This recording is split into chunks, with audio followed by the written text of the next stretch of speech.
नमस्कार, Rajesh sir classes में आपका स्वागत है। आपके सामने है यूपी बोर्ड कक्षा 12 English paper 2022।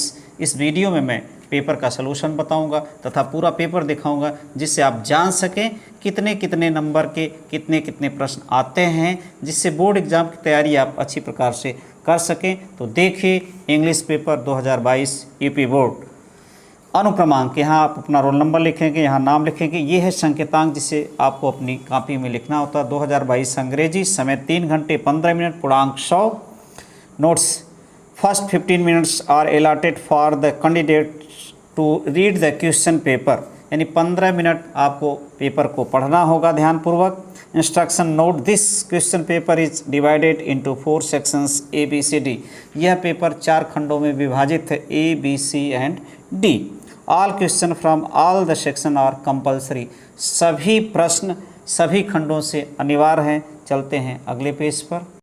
Marks are indicated against each question. प्रत्येक क्वेश्चन के सामने ये लिख दिया गया है कि कितने नंबर का प्रश्न है। Read the question very carefully before you start answering them, यानी प्रश्न को ध्यानपूर्वक पढ़िए उत्तर देने से पहले। सेक्शन ए रीडिंग, यानी आंसर शुरू होता है। Read the following passage carefully and answer the questions that follows, यानी इस पैसेज को ध्यानपूर्वक आपको पढ़ना है और इस पर आधारित प्रश्नों का उत्तर देना है। Men's life is not measured by the number of days, months and year that he has lived, but by the deeds he has done, यानी जो नेक कार्य किया है उसके द्वारा मापा जाएगा।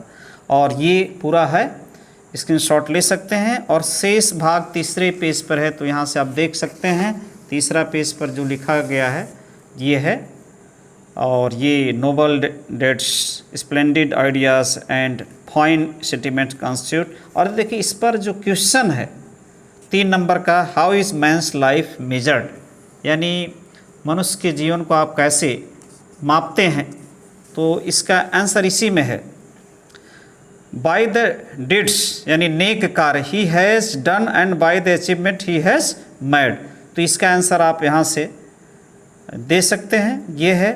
और दूसरा जो है, which is more valuable, a short life और a long life, which is more valuable.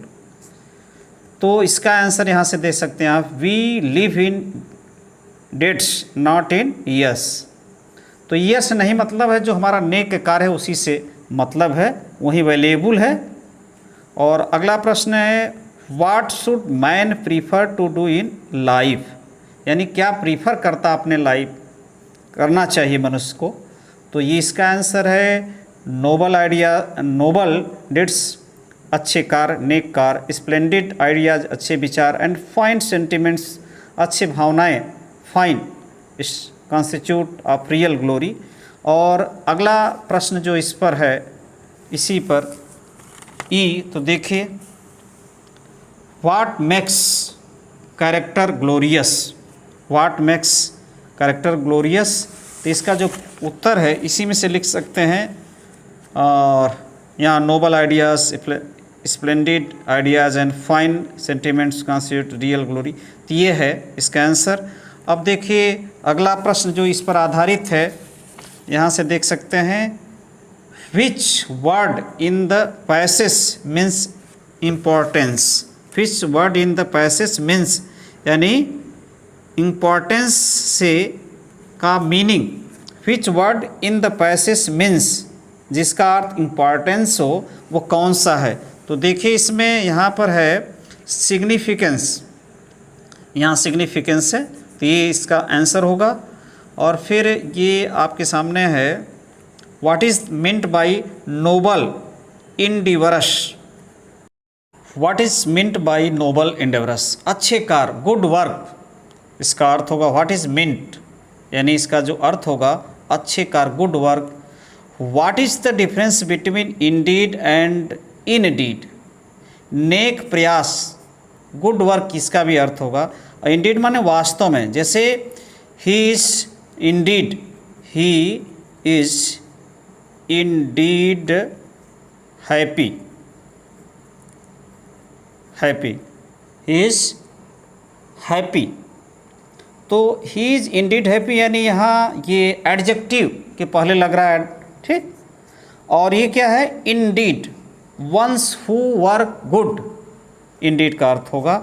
अब चलते हैं सेक्शन बी में, राइटिंग शुरू होता है, write an article on any one of the following topics, and एक आर्टिकल लिखना है any one of the following topics in about 150 words, reading book, a pleasure, online classes, how to make good health.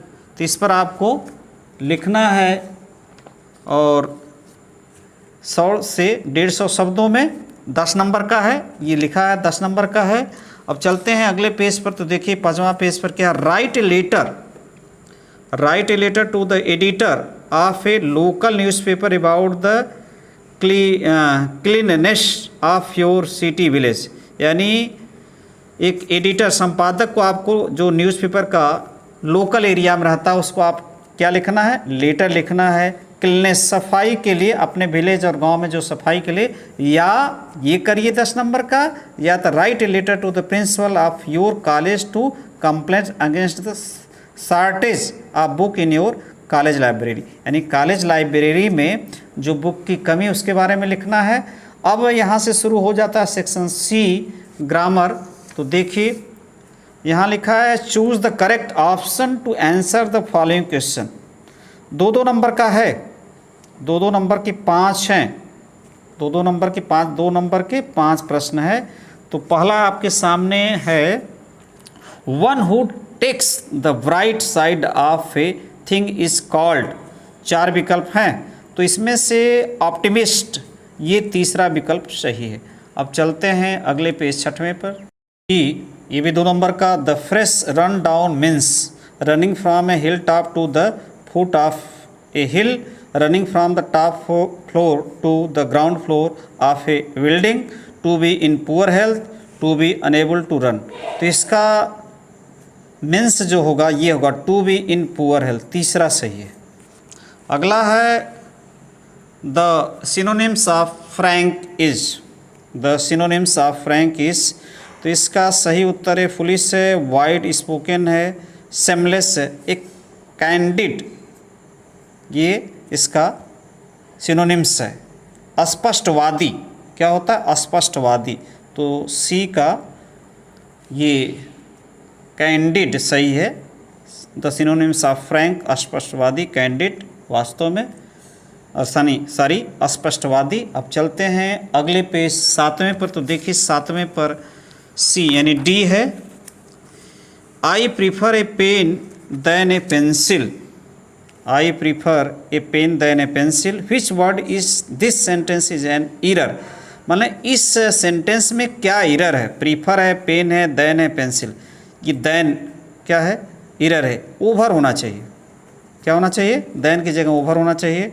और अगला है इसमें जो the antonyms of knowledge, ज्ञान, इसका क्या है, एजुकेशन, इंडिफरेंस, इग्नोरेंस, नोइंग, तो ये है अज्ञान, इग्नोरेंस। तो अब चलते हैं अगले पेज 8वें पर, तो देखते हैं क्या है। 5वां प्रश्न, ए change any one of the following into indirect speech. 2 number का है, इसमें से एक ही चेंज करना। तो इसी प्रकार के प्रश्न आते हैं और बनते हैं, ये अपने से करिएगा, आसान प्रश्न है, कर सकते हैं। फिर है combine any one of the following as directed, यानी जैसे लिखा है combine any one of the following as directed into a simple sentence में इसको कंबाइन करना, जोड़ना है।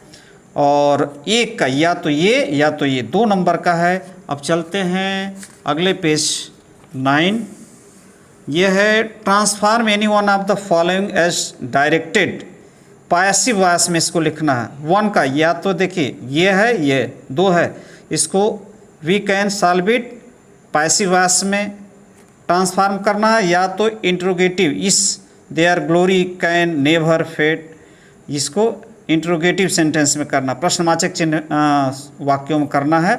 2 नंबर का डी देखिए, डी है correct any one of the following sentence, correct करना है, 2 नंबर का है, या तो इसको करेक्ट करिए। तो इसी प्रकार के प्रश्न आते हैं और बनते हैं। अब देखिए यहाँ ये भी 2 नंबर का है, use any one of the following pairs of word in your own sentence to make the difference in their meaning clear. यानी इसको क्या करना, अपने वाक्यों में लिखना है जिसका अर्थ क्या हो, क्लियर हो। अब चलते हैं अगले पेज 10वें पर। छठवां प्रश्न 5 नंबर का, translate the following into English. देखिए थोड़ा लंबा है, स्क्रीनशॉट ले सकते हैं। तो इसी प्रकार के प्रश्न आते हैं और बनते हैं। इसको आपको अनुवाद करना है इंग्लिश में। मुंशी प्रेमचंद एक महान साहित्यकार थे और स्क्रीनशॉट ले सकते हैं। यहाँ तक पुस्तकों के संसार, ये देखिए ये आ गया पूरा, स्क्रीनशॉट आप ले सकते हैं। तो इसी प्रकार के प्रश्न आते हैं, बनते हैं, अपने से करिएगा और याद रखिए। और 11वां पेज सेक्शन डी आ गया, अभी तक चल रहा था ग्रामर। लिटरेचर जो बुक्स आपको पढ़ाई जाती है उससे प्रश्न है। तो देखिए 8 नंबर का 4-4 नंबर के हैं। Answer the following question in about 40 words each. तो एक का देना है, whom did यम, ये देखिए या तो इसका या तो इसका, ठीक है। Answer the following question in about 40 शब्दों में देना है, 4-4 नंबर के हैं। तो या तो आप ये करिए या तो ये करिए, ठीक। और फिर देखिए बी ये आ गया, या तो ये करिए या तो ये करिए। कितने नंबर का, 4 नंबर का। तो इसी प्रकार के प्रश्न आते हैं, बनते हैं, जिससे आप। 8वां प्रश्न है 7 नंबर का। Answer any one of the following in about 80 words. A और बी दो दिया है, एक ही का देना है, 7 नंबर का है। देखिए लिखा है, what did Gandhi do for Champaran. यानी वहाँ सत्याग्रह किए थे, किसानों का सत्याग्रह हुआ था, नील के किसानों का। और ये है, what did Douglas decide to overcome his fear of water. यानी ए और बी दिया, एक का करना 7 नंबर का। अब देखिए इसमें 3 प्रश्न करना 2-2 नंबर का है। Read the following extract carefully and answer the question that follows. यानी इसको पढ़ना है और इस पर आधारित प्रश्नों का जवाब देना है, ठीक है। ये लिटरेचर से है। ये thing of beauty is a joy forever, ये प्रश्न, ये एक्सट्रैक्ट दिया है और इस पर आधारित प्रश्नों को देना है। पहला प्रश्न आपके सामने है, ये what does the poet feel about a thing of beauty. इसका आंसर इसी में से खोज कर देना है। अब चलते हैं अगले पेज पर, जो कि ए बी है। What does the poet means when he say it will never pass into nothingness. तो इसी में से है, दीजिएगा, पढ़िएगा। Point out the figure of speech in the sentence, ये है। तो इन सब का उत्तर इसी में से मिलेगा आपको। और ये कितने नंबर, 6 नंबर का था। अब आ गया 10वां प्रश्न, right the central idea of any one of the following poems. Central idea लिखना, ये 3 दिया है, एक ही का करना है आपको। ए बी सी 3 दिया, एक ही का करना है। अब चलते हैं नेक्स्ट पेज। यहाँ पर है 11वां प्रश्न, answer the following question in about 40 words each. 4-4 number के ए और बी 2 प्रश्न दिए गए हैं। तो ए में आर है, या तो ये करिए या तो ये करिए, 4 नंबर का। और बी में देखिए ये आपके सामने है, या तो ये 4 नंबर का ये भी है। 2 प्रश्न करना है इसमें से, दोनों अनिवार्य है। उसमें से यार दिया है, यानी ये करना या तो ये करना। ये ऑप्शन आपके सामने है। इसमें भी ऑप्शन है, या तो ये आ रहा है, या तो जो अच्छा आ रहा है उसी को लिखिएगा। अब अंतिम पेज पर जो है आगे, answer any one of the following question 2 दिए हैं, एक का देना है और 7 नंबर का है। स्क्रीनशॉट ले सकते हैं। इसी प्रकार के प्रश्न आते हैं, बनते हैं। नमस्कार।